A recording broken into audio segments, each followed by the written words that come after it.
Pharmacy বাগেরটা শুনিয়েছি যে ও square feet হিসাবে নেয় 150 টাকা করে নেয় স্কোয়ার ফিট। হ্যাঁ 150 টাকা করে নেয় স্কোয়ার ফিট।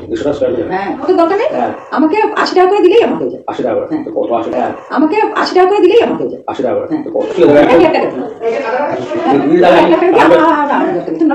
আমি তো এইখানে দাঁড়িয়ে বলেছিলাম যে কালী টাকা তোলে, কালীকে দায়িত্ব দেওয়া হয়েছে তফসিয়াতে তৃণমূল ভবন, এটা ভেঙে নতুন করে তৈরি হচ্ছে, সেখানে 200 কোটি টাকার নতুন বিল্ডিং হচ্ছে TMC, full phased office, guest room, library room, hall, conference hall. যে যিনি করছেন ওখানে তাকে কালীকে টাকা তুলে পেমেন্ট করতে হচ্ছে। এই অভিযোগ আমি অনেক আগে এখানে বলেছি।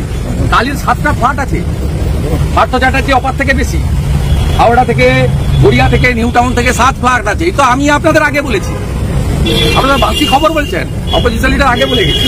ভাইপোর একমাত্র পরিচয় তিনি মমতা ব্যানার্জির ভাই, মুখ্যমন্ত্রীর ভাই, ওনার আলাদা কোনো অস্তিত্ব আছে বলে আমি স্বীকার করি।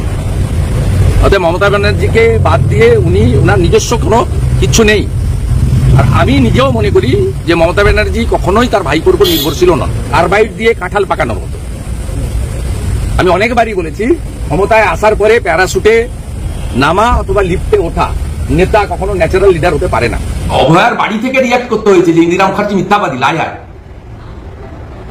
আর থ্রেড বন্ধ হবে কি করে? থ্রেড বন্ধ করতে গেলে হলে পশ্চিমবঙ্গ পুলিশের অন্তত গোটা 10 IPS কে গ্রেফতার করতে হবে, অ্যারেস্ট করতে হবে, সেন্ট্রাল ক্যাডার এদেরকে তুলে অন্য রাজ্যে পাঠিয়ে দিতে হবে।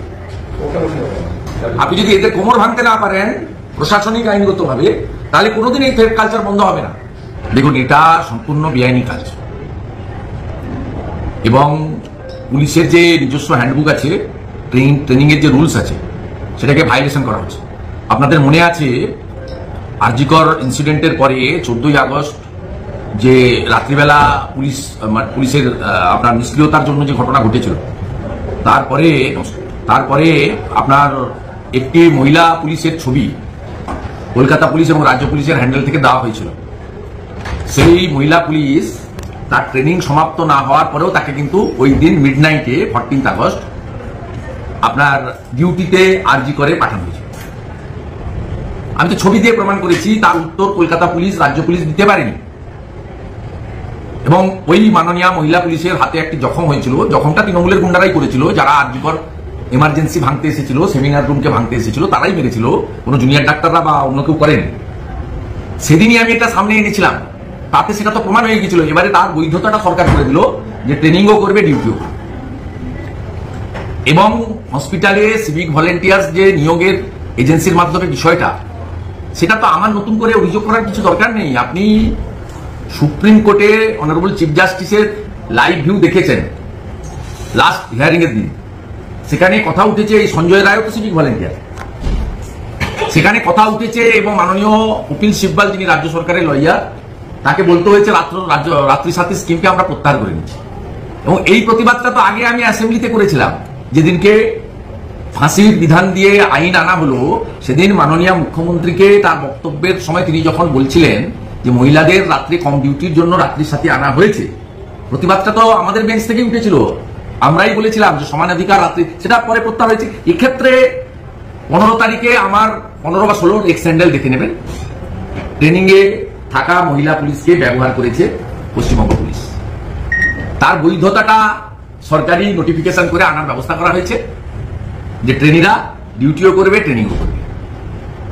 আমি ট্রেনিদের বলবো তাদেরও ঐক্যবদ্ধ হয়ে প্রতিবাদ করার অধিকার রয়েছে, প্রতিবাদ করা এবং এটা রিফিউজ করা। মুখ্যমন্ত্রী বলছেন যে বর্ধমান থেকে তিনি ফেরার সময় দেখেছেন রাস্তার দুপাশে শিল্পই শিল্প, টোটালটাই শিল্প হয়ে গেছে, কোনো জমি ফাঁকা নেই। না, এটা মুখ্যমন্ত্রী শুধু নয়, মুখ্যমন্ত্রীর যারা অনুগামী তারা অনেক আগেই বলেছেন। হুগলি যিনি তৃণমূলের প্রার্থী ছিলেন, তিনি যখন ভোটে প্রার্থীপদ পেয়েছিলেন, পরে এমপি হয়েছেন, তিনি শুধু কুইন্টাল কুইন্টাল জল এবারে বলেছেন তা নয়। তিনি এর আগে বলেছেন আমি গোটা ধোঁয়া দেখতে দেখতে এসেছি, সেটা পাউরুটি ফ্যাক্টরির ধোঁয়া, না ইট ভাটা টালি ভাটার ধোঁয়া, না চা দোকানের ধোঁয়া, না টায়ারের সোল্ডিং এর ধোঁয়া, সেটা আমি জানি না, বলেছেন। অতএব ওনার সাংসদ বলেছেন যখন, তখন মাননীয় মুখ্যমন্ত্রীকেও সেটা স্বীকৃতি দিতে হবে, তাই তিনি বলছেন। মিথ্যার উপরে দাঁড়িয়ে আছে। পশ্চিমবঙ্গ সর্বদিক থেকে শেষ হয়ে গেছে। মুসলিম ভোট আর পুলিশ, এই দুটো করে এই রাজ্যতে ক্ষমতায় আছে। সাধারণ মানুষের সমর্থন নেই, ভোট হয় না, মানুষ ভোট দিতে পারে না, গণতান্ত্রিক অধিকার নেই। আর মুখ্যমন্ত্রী যে কত মিথ্যা কথা বলেন তার উদাহরণ প্রত্যেক দিনই দেওয়া যায়, কিন্তু সবচেয়ে যে বড় বিষয়টা জনগণ ধরে ফেলেছে, বাংলার মা বোনেরা বিশেষ করে ধরে ফেলেছেন, সেটা হলো 14ই আগস্ট মুখ্যমন্ত্রী বলেছিলেন যে 10 লক্ষ টাকা তো দেওয়া যেতেই পারে। পরবর্তীকালে যখন তিনি বললেন যে আমি টাকার কথা উল্লেখ করিনি, সেদিনই বাংলার মানুষ প্রতিক্রিয়া দিয়েছে সোশ্যাল মিডিয়াতে, ইউটিউবে, মেনস্ট্রিম মিডিয়াতে এবং জনে জনে, যে এত বড় মুখ্যমন্ত্রী, মিথ্যাবাদী মুখ্যমন্ত্রী, জনপ্রতিনিধি স্বাধীনতার পরে আমাদের দেশে আর আসেন। রাজ্য সরকার অসংখ্য মিথ্যে কথা বলে কোর্টে, কোর্ট সেটা জানে। ভারতীয় জনতা পার্টিকে 100-র বেশি কর্মসূচি করতে হয়েছে হাইকোর্টে গিয়ে, তার মধ্যে আমাকেই নিতে হয়েছে 76। আমার রামনগরে একটা রবিবার দিন কর্মসূচি রয়েছে, ওখানে একটা ধর্ষণ হয়েছে, তার সঙ্গে তৃণমূল ছাত্র পরিষদের 7 জন যুক্ত, 2 জন জেলে গেছে। সেই কর্মসূচিও এখন অব্দি পারমিশন দেয়। ন্যাচারালি রাজ্য সরকার এই ধরনের ভালো ভালো কথাগুলো কোর্টে এগুলো বলছে, আর আপনারা বলছেন, এর সঙ্গে বাস্তবের কোনো মিল নেই।